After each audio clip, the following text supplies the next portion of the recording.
So I moved from the Maritimes to Toronto. I wasn't really happy about moving to Toronto, but when I did, there was this sort of swing dance craze happening, and I thought, okay, this is a good thing about going to Toronto. I can learn how to do the swing dancing. So I did like the 1930s stuff, where you sort of like whirling around and whatnot. And I also did the 1920s stuff, so the Charleston. And last night I did a little bit of the Charleston, because this next poem I'm going to read actually takes place in one of these old dance halls that we used to go to. So I'm going to do a little Charleston for you here. This is like the, I don't know, the halftime show.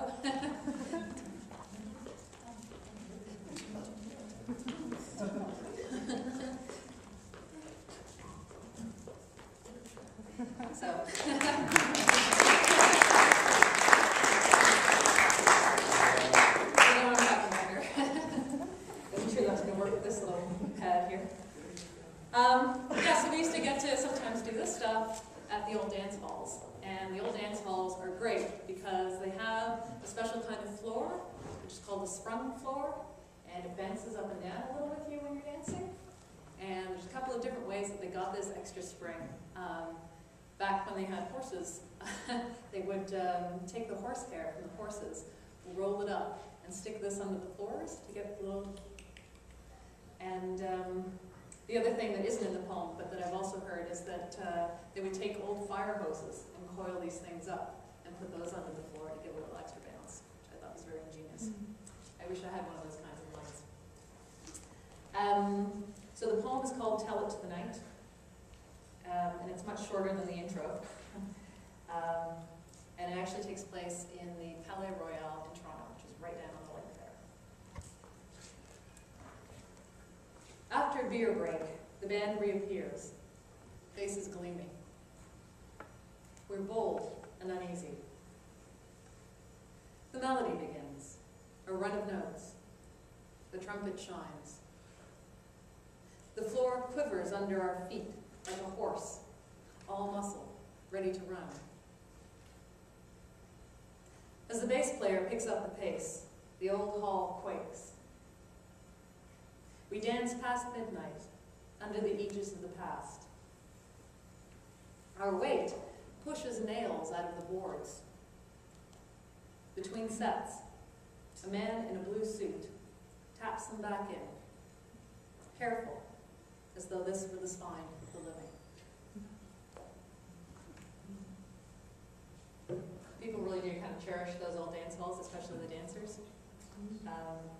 And they're expensive. I just wanted to mention Stork in Port Stanley is a local dance hall. Stork Club? Stork Club. I think it was a popular game. I'm sure there was a Stork Club. I haven't heard of that. That's where Garland Daughter became famous at the Stork Club. Yeah.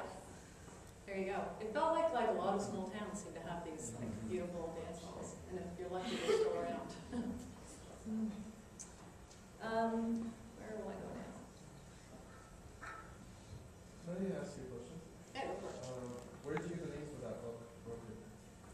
Breaker? Breaker, sorry. Yeah. There's a poem in the book that's called Breaker, and it's about breaking wave.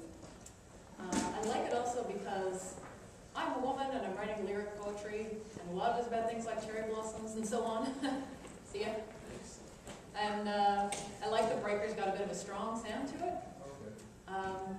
And I think the poems, a lot of them have got some sort of intellectual strength to them, so I don't think it's coming out of nowhere. All right. Yeah.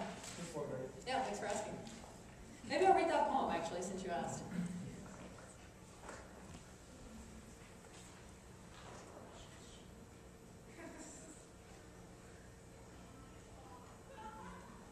Which means I have to find it. It's kind of intense, but it is poetry after all. And it's thinking about, I guess it's kind of an environmental poem, and it's thinking about how sometimes in order to help something out, you actually have to stand back and not help, and you just have to let it do its own thing. That's probably what's at the heart of this. And sometimes it's really hard, like you want to pitch in and try to make things better, but sometimes you are not what is called for. So that's really the heart of this. And like I said, it's a breaking wave. Grew up in Newfoundland, large waves. Breaker. A cold burning brilliance. Distillery of light. Green camouflaged in the ocean's understory. Your mind is gathered like a horse about to take a hurdle, ready to leap. But fascinated by the rising wall, it stalls. And time seems to slow, while you consider the monumental fatigue of this imminent failure. Beauty, like a stain, bleeds through the layers of matter. Something, somewhere in pain, the traces of it seeping into this world. You stand back and watch as the inevitable takes over. The green recess of the wave collapses. The light buckles. The depths recover what was owed. How helpless you are, yet on the brink of being able to do more, as though you could punch your hand through the window to rescue whatever it is that, trapped inside, haunts the corridors. You haven't, though, quite got what it takes. The window shatters anyway, but in the spirit of denial. And so it goes. The heartbreak of merely standing by is what dwells here, does its living and dying on its own terms.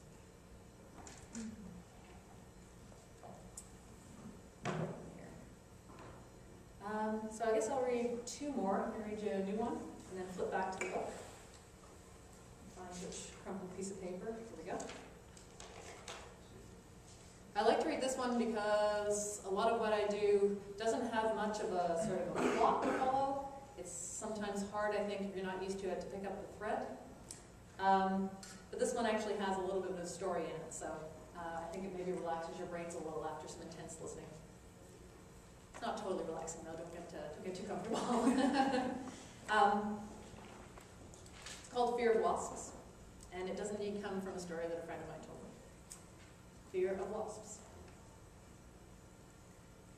He tried to explain it to me, how his friend fell off his bike and broke his clavicle after a wasp flew up his shirt and stung him repeatedly, continuing to sting him even after he'd fallen in the ditch and lay in the dirt howling. While my friend laughed at him, doubled over, unable to clasp his friend's outstretched hand.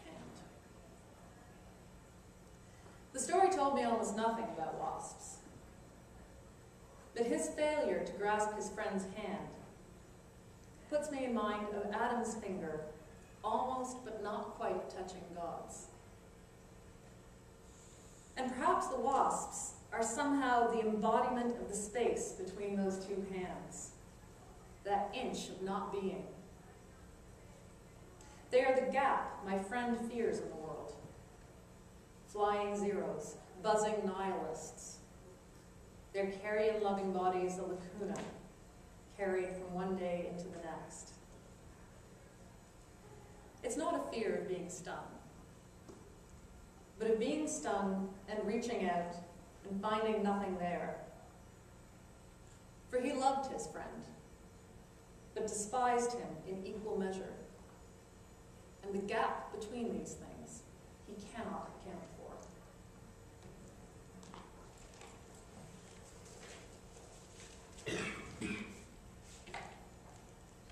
You're a pretty super listening bunch.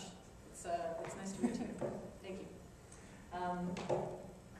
So the last one is the last poem in the newer book, Breaker. I write a fair amount about perception, like I was talking about with that vanity poem, and I was talking about the distance and the sort of loneliness and perception. And this one is really about how exhausting it is to be humans with five senses perceiving all day long, all the stuff we take in. Just that feeling of wanting a rest.